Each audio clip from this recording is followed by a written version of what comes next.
교회는 교회 절기 또는 교회력이라고 하는 게 있습니다.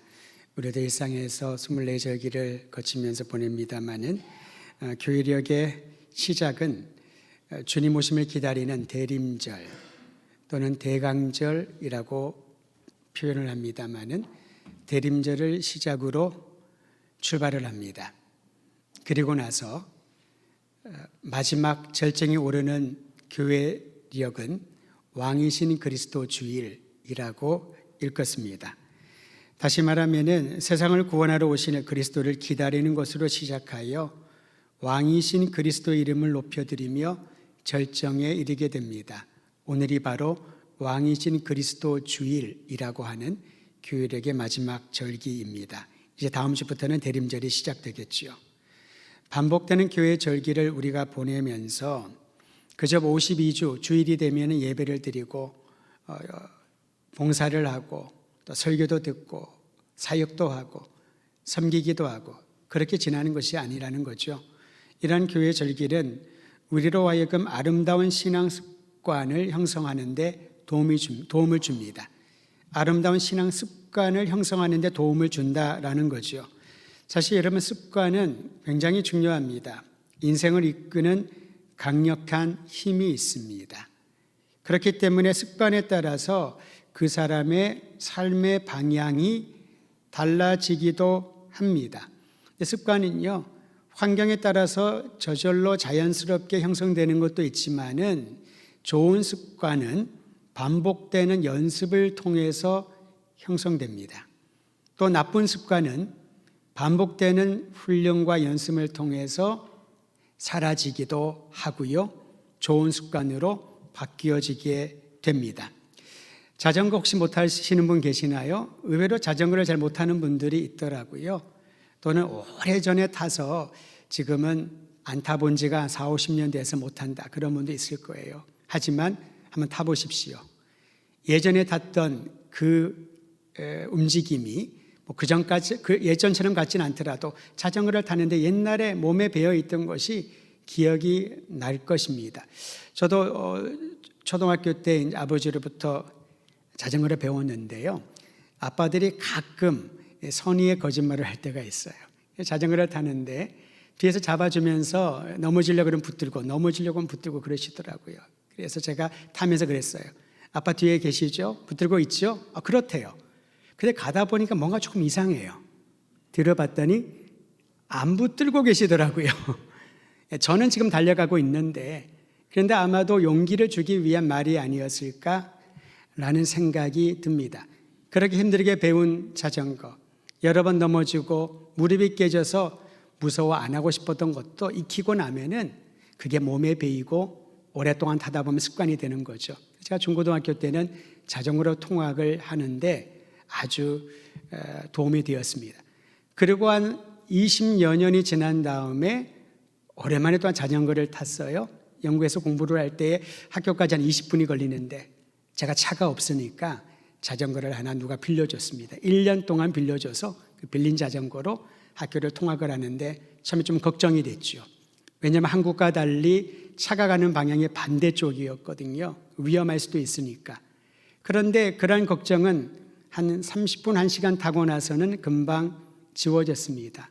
나도 모르게 예전처럼 자전거를 잘 타면서 학교를 통학했던 그런 경험이 있습니다. 이게 습관입니다. 몸에 배어있는. 근데 갑자기 생기는 것은 아니고 훈련을 통하여 내 몸의 한 부분이 되어지면은 그렇게 시간이 지나서도 잊어버리지 않는다는 겁니다.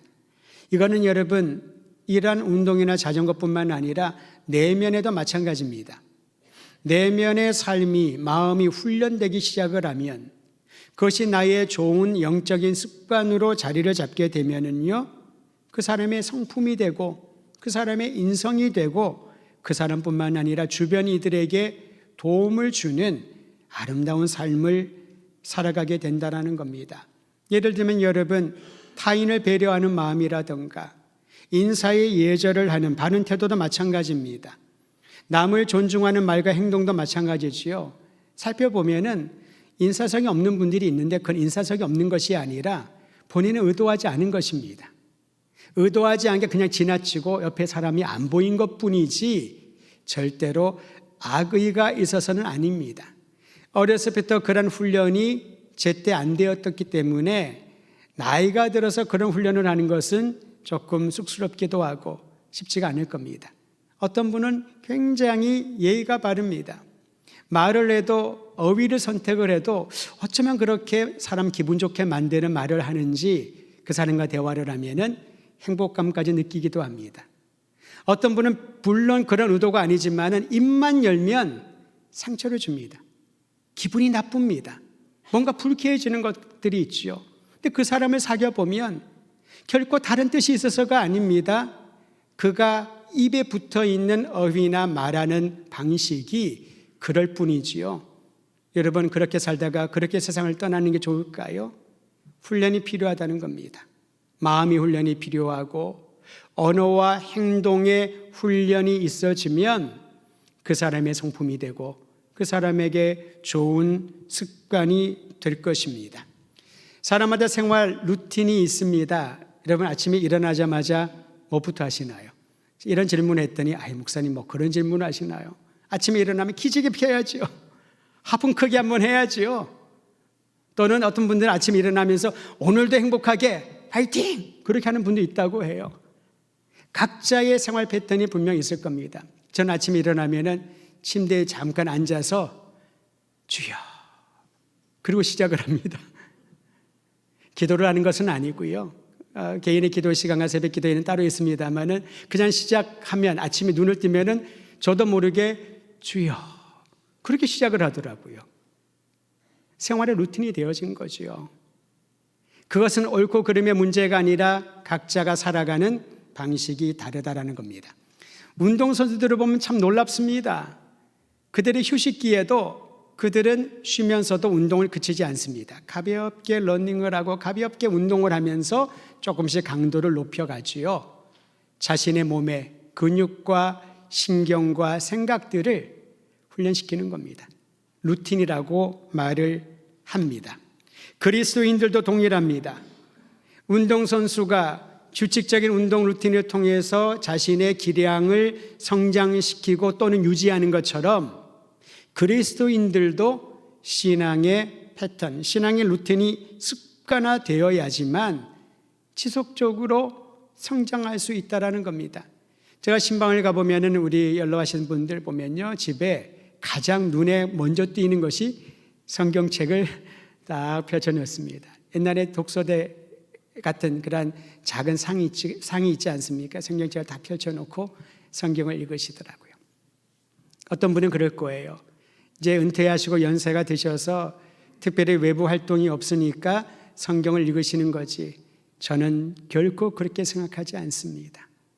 오히려 은퇴하시고 연로하시면은 책을 읽는 것이 더 힘이 될 수 있습니다. 시력도 그러할 것이고요.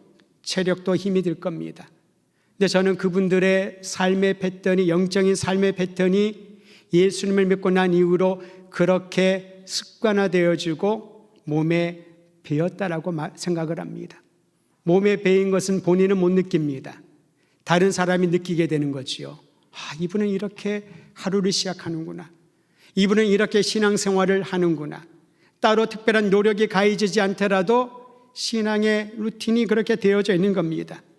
여러분, 신앙에 있어서 가장 중요한 것이 무엇이라고 할 수 있을까요? 좋은 습관을 가져야 되는 훈련의 대상이 종목이 있다면 무엇일까요?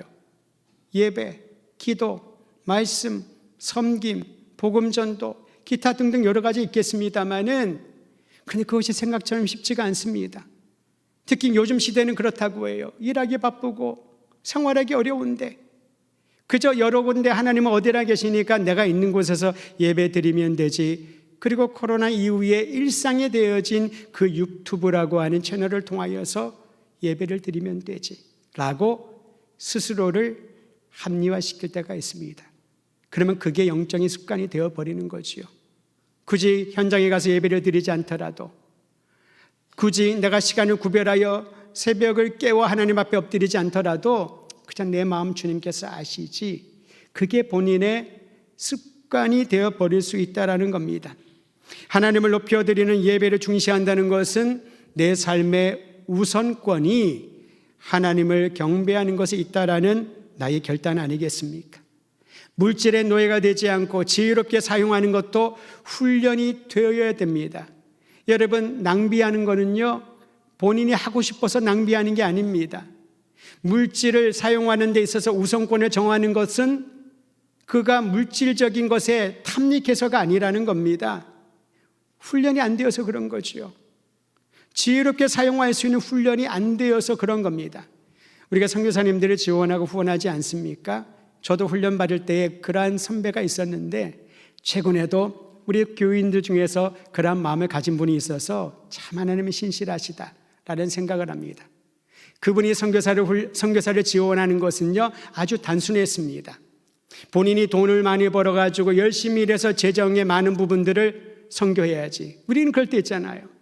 지금은 빡빡하게 살지만 언젠간 내가 성공하면은, 언젠간 내 연봉이 더 올라가면은 그걸로 하나님 앞에 크게 한번 쏴야지.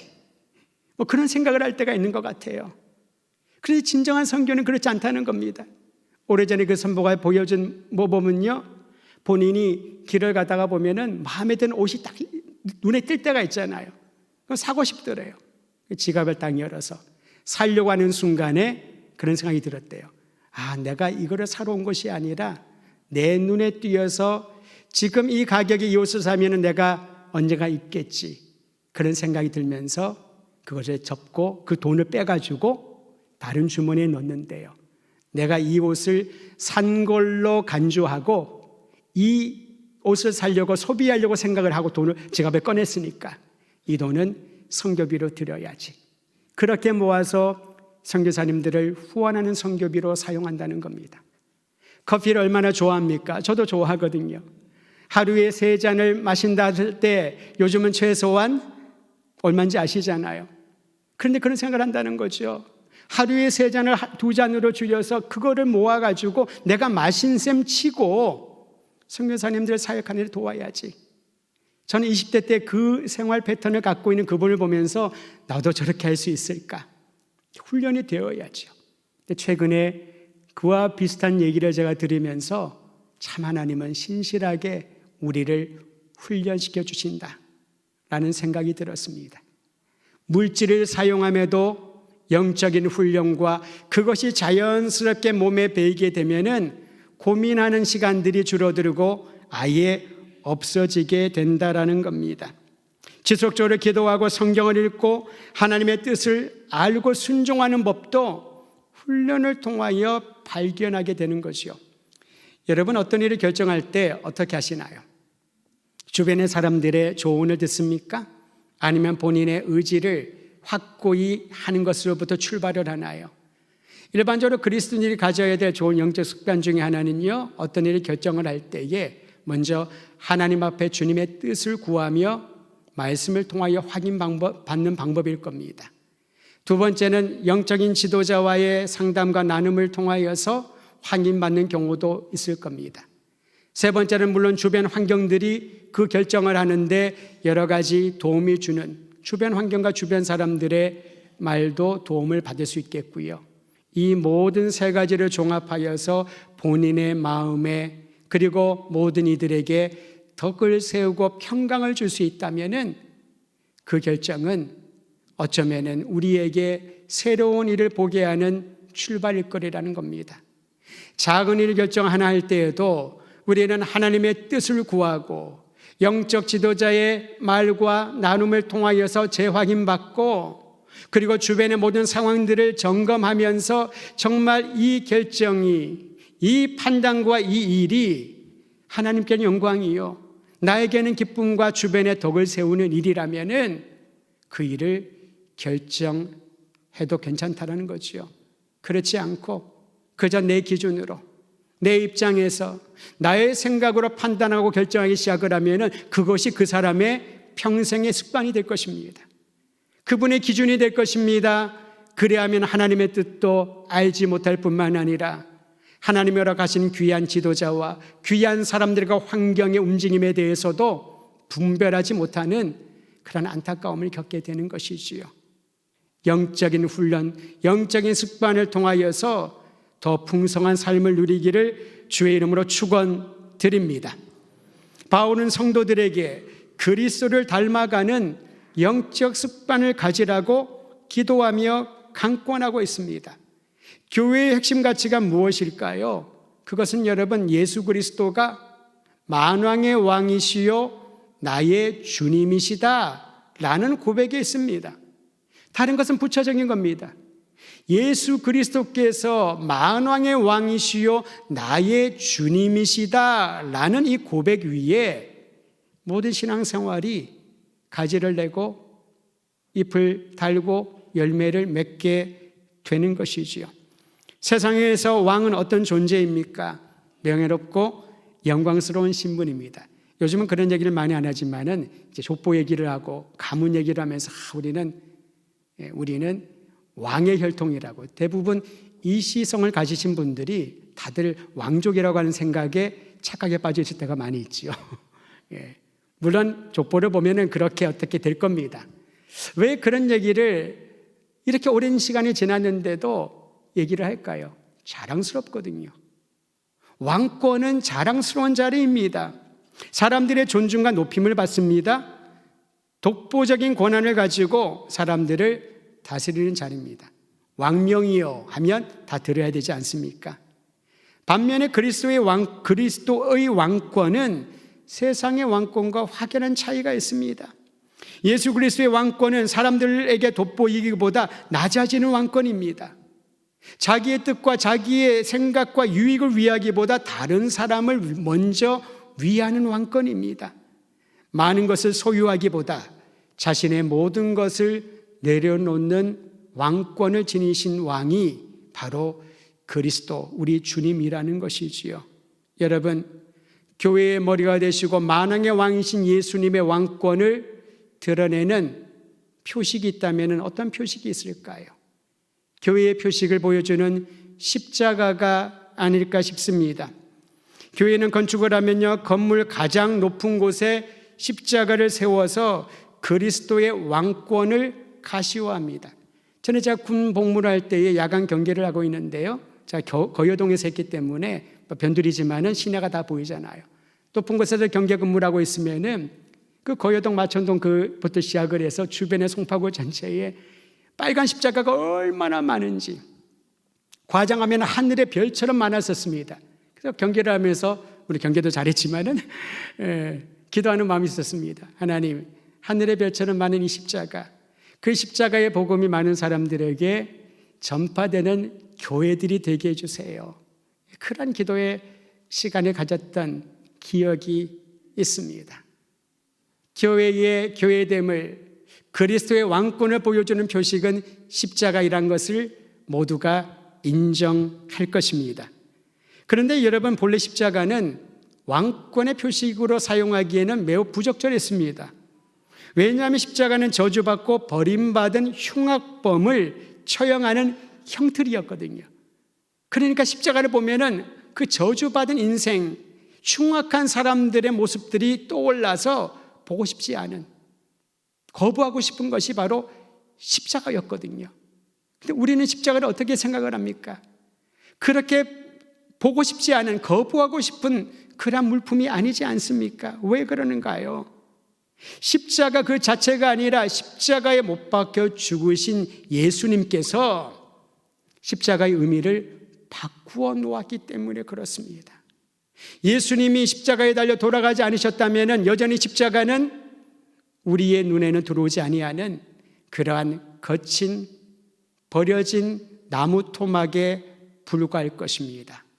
그러나 예수님이 십자가에 달려 죽으시고 다시 살아나심으로 우리의 모든 흉악한 죄를 용서해 주시고 새 생명, 하나님의 자녀가 되는 특권을 주셨기 때문에 그 십자가를 바라볼 때마다 영원한 승리를 주신 만왕의 왕 예수 그리스도를 찬양하게 되는 것이지요.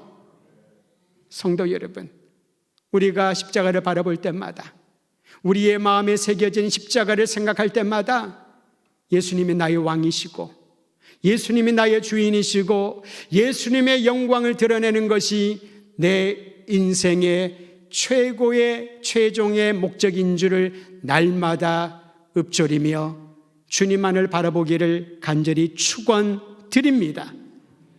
여러분, 이 십자가는요, 만왕의 왕이요 영광의 주님을 드러내는 표식이지만은 동시에 겸손히 우리를 찾아주시고 겸손히 자기의 모든 것들을 내려놓으신 예수님의 사랑을 경험하는 현장이기도 합니다.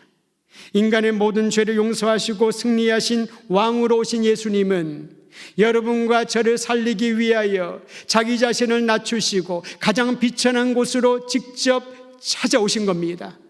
그러므로 그분을 주님으로 영접한 우리들은 예수님의 성품을 닮아가는 영적 습관을 훈련하여서 예수님의 마음을 품고 더 낮은 곳, 사람들이 하기 싫어하는 일, 사람들이 눈길 주지 아니하는 그 현장으로 찾아 들어갈 때 이 세상을 변화시키는 그리스도의 복음의 통로로 사용되게 될 줄 믿으시기를 바랍니다. 바울은 겸손의 왕이신 예수님을 닮아가라고 강권을 하면서 빌립보 교회 성도들에게 오늘 우리들에게도 동일하게 요청하고 있습니다. 빌립보서 2장 1절 같이 한번 읽도록 합니다. 시작. 그러므로 그리스도 안에 무슨 권면이나 사랑의 무슨 위로나 성령의 무슨 교제나 긍휼이나 자비가 있거든. 우리가 예수님을 왕으로 모시고 주님을 닮아가는 습관을, 영적인 습관을 훈련받으려면 어떤 목표가 생겨야 되지 않겠습니까? 그 목표를 우리에게 제시해 주고 있습니다. 왕이신 그리스도 안에서 격려하고 사랑의 위로를 전하고 성령 안에서 동역하고 긍휼과 자비의 성품을 닮아 나누는 습관을 가지라 라는 것입니다. 이 구절을 톰 라이트라고 하는 신학자는 조금 더 상세하게 설명을 했습니다. 이렇게 번역을 합니다. 여러분에게 어떤 위로를 주고 사랑 안에서 서로에게 유쾌하게 할 힘을 주고 성령 안에서 동역하며 여러분의 마음이 애정과 동정으로 다른 이들에게 감동을 주는, 여러분이 있는 곳에 감동이 생기나요? 여러분이 있는 곳에 섬김을 통하여 사람들이 유쾌하고 힘을 얻는 일들이 생기나요? 여러분이 말하는 그 말과 섬김을 통하여 많은 이들이 위로를 받나요?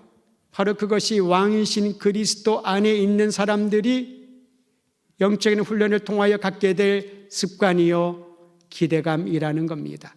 비록 나는 연약하오나, 나는 그러한 의도는 아니었지만 내가 가는 곳에 상처를 주고 내가 하는 일들이 부담이란 짐으로 옮겨놓고 내가 행하는 모든 일들에 세속적이고 이기적인 욕심만 채워지는 일이 있다면 오늘 다시 한번 이 말씀을 마음에 새기면서 그리스도의 왕되심을 인정하는 모든 이들이 왕의 자녀답게 아름다운 습관을 장착하고 많은 이들을 주님의 영광 안으로 이끄는 일에 동참하기를 주의 이름으로 축원드립니다. 성경은 세상의 질서와 전혀 다른 새로운 질서를 말해주고 있습니다. 세상의 질서는 힘의 질서입니다. 힘으로 표명되는 이 힘은요, 명예로 힘을 과시하고요, 재력으로 힘을 과시합니다. 권력으로 힘을 과시할 수 있습니다. 어떤 것이든지 내 자신을 다른 사람들보다 더 우위에 올려놓고 다른 이들을 조종하려고 하는 것이 세상의 질서입니다. 그러나 그리스도께서 주시는 새로운 질서는 전혀 다릅니다. 새로운 질서의 핵심은 자신을 완전히 내어주는 사랑입니다. 여러분, 예수님이 나를 사랑하시고 내가 예수님을 사랑하고 그 사랑으로 형제와 자매를 사랑한다는 것은 무엇을 뜻하나요? 네 자신을 다 주어라. 하나님께 먼저 바치고 하나님의 사람들에게 다 내어주라라는 것입니다. 예수님은 사람들을 위해 힘으로 군림하지 않으셨습니다. 예수님께서는 맹종을 강요하지도 않으셨습니다. 반대로 우리를 살리고 섬기기 위하여 가장 낮은 자의 모습으로 직접 찾아와 주셔서 우리를 자녀 삼아 주셨습니다. 그 주님은 영원한 주님이시요 만왕의 왕이심을 기억하며 성도 여러분, 이 시대를 살아가는 모든 주의 백성들이 힘과 용기를 얻기를 주의 이름으로 축원드립니다. 왕이신 그리스도를 높이는 교회가 되고 왕이신 그리스도를 높이는 그리스도인들이 배우고 적용해야 될 6가지 영적 습관이 오늘 말씀을 통하여 배우게 됩니다. 첫 번째는 하나님과의 관계에서 훈련해야 될 3가지 습관입니다. 두 번째는 다른 사람과의 관계에서 훈련하고 배워야 될 또 다른 3가지 습관입니다. 전체가 6가지 습관인데요, 하나님과의 관계에서 3가지, 다른 사람과의 관계에서 3가지 영적 습관을 훈련받으라 라고 요청합니다. 첫 번째입니다. 하나님과의 관계에서 훈련해야 될 습관입니다. 한번 따라 하시죠. 마음을 같이 하라. 사실 서로 마음을 같이 한다는 건 굉장히 어렵습니다. 어떻게 마음을 같이 할 수 있나요? 그래서 훈련해야 되는 거죠. 각자의 생각을 서로 맞추는 습관을 훈련해야 됩니다. 내 생각과 다를 수 있습니다. 그런데 내 생각을 절대화시키면은 마음을 같이 하라는 이 습관을 갖기는 굉장히 어렵겠지요. 타협하라는 말이 아닙니다. 조율하라는 거죠. 상대방이 이런 생각을 얘기를 하고 다른 곳에서 이런 생각을 듣게 되었을 때에 이유가 있지 않겠습니까? 그것을 조율할 수 있는 관용과 넉넉함이 있어야 된다는 거죠. 두 번째 훈련입니다. 한번 따라 하시죠. 같은 사랑을 붙들라. 여러분, 각 사람마다 사랑의 표현 방식이 다릅니다. 어떤 분들은요, 사랑하는 사람에게는 자꾸 뭘 줘요. 부담이 될 만큼 계속 줍니다. 처음에는 감사하다가 자꾸 받으면 부담스럽지 않으세요? 근데 그 사람의 사랑의 표현은 주는 겁니다. 어떤 사람은 자꾸 스킨십을 합니다. 쓰다듬고 손을 잡고 난 싫은데, 그런 경우 있잖아요. 그분의 사랑의 표현은 그렇습니다. 어떤 사람들은 그렇게 말로 칭찬을 합니다. 부담이 될 정도로 계속 만나면 칭찬을 해요. 그건 여러분 표현 방식이 다를 뿐이지 사랑한다라는 말인 것이지요. 그런데 여러분, 지혜로운 사람은요, 내가 원하는 방식으로 사랑을 표현하지 않습니다. 상대방이 원하는 방식을 알고 그 방식을 따라 표현하는 것입니다. 상대방이 말의 위로가 필요하면은 말을 해줘야 됩니다. 어떤 분들은요, 내 마음은 한결같이 널 사랑해. 평생 사랑한다는 말을 하지 못합니다. 안 합니다. 그거 하면 죽는 줄 알아요. 훈련을 해야 된다는 거죠. 혼자서 거울을 보고 1000번을 하든 10,000번을 하든, 사랑하는 대상에게 말하기가 쑥스러우면은 인형을 세워놓고 말을 하든, 그런 것들이 진정한 사랑의 표현 아니겠습니까? 같은 사랑을 붙들고 그 사랑으로 다른 이들에게 진정한 사랑을 느낄 수 있도록 연습하고 훈련하라는 것입니다. 같은 사랑은 무엇입니까? 우리의 사랑은 수시로 변합니다. 그러나 변하지 않은 사랑이 있으니 예수 그리스도의 사랑인 줄 믿으시기를 바랍니다. 그리스도의 사랑으로 상대를 사랑하는 것이지요. 세 번째, 하나님과의 관계에서 훈련해야 될 세 번째 습관입니다. 한번 따라 하시죠. 뜻을 합하여 한 마음을 품으라. 여러분, 나의 뜻이 아닌 하나님의 뜻, 그 뜻에 우리의 힘을 쏟는 것입니다. 나의 마음이 아닌 하나님의 마음, 하나님의 마음은 잃어버린 영혼을 구원하는 것에 있지요. 사람을 살리는 것에 있습니다. 예수님은 우리를 치유하시되 영혼과 육체와 우리의 인생을 치유하시고 온전케 하시는 주님이신 줄을 믿고 뜻을 합하여 그리스도의 마음과 그리스도의 능력과 잃어버린 영혼을 구원하는 일에 열정을 쏟는 우리 교회가 되기를 간절히 소망합니다. 다른 사람과의 관계에서 훈련해야 될 또 다른 세 가지가 있습니다. 첫째는요, 다툼이나 허용으로 일하지 말라라고 말합니다. 이기적인 야망을 내세우고 과시하려고 하는 허용은요, 분란을 일으킬 뿐입니다. 내가 얼마나 대단한 사람인데 우리는 은연중에 자꾸 그걸 얘기를 하려고 그래요. 여러분 살펴보셔요. 본인은 모릅니다. 저도 그래서 항상 살펴보게 됩니다. 나도 모르는 사이에 여러분, 내가 얼마나 대단한 사람인 줄 아세요? 내가 과거에 얼마나 엄청난 일을 했는지 여러분 아시나요? 만약에 알면은 기절초풍할 겁니다. 그런 것들이 과시라는 거지요. 중요한 것은 지금입니다. 지금 내가 어떤 마음을 가지고 어떤 생각을 가지고 이 자리에 있는가? 내가 지금 어떠한 계획을 가지고 내 손에 주어진 이 일을 바라보고 있는가? 그러면은 다툼도 사라지고 허영도 자취를 감추게 될 것입니다. 두 번째 습관은요, 자신보다 다른 사람을 더 낮게 여기라, 못하게 여기라가 아니라 더 나은 사람으로 여기라라는 겁니다. 이게 바로 서로에게 겸손한 태도와 행동과 말을 하라는 겁니다. 본인은 의도하지 않았지만 말이 굉장히 공격적인 사람들이 있습니다. 어휘를 선택해도 굉장히 날카로운 어휘를 선택하는 분들이 있어요. 근데 그것은 그분의 진심은 아니에요. 마음은 따뜻합니다. 근데 말과 행동을 보면은 차갑습니다. 그리고 그렇게 화를 잘 내요.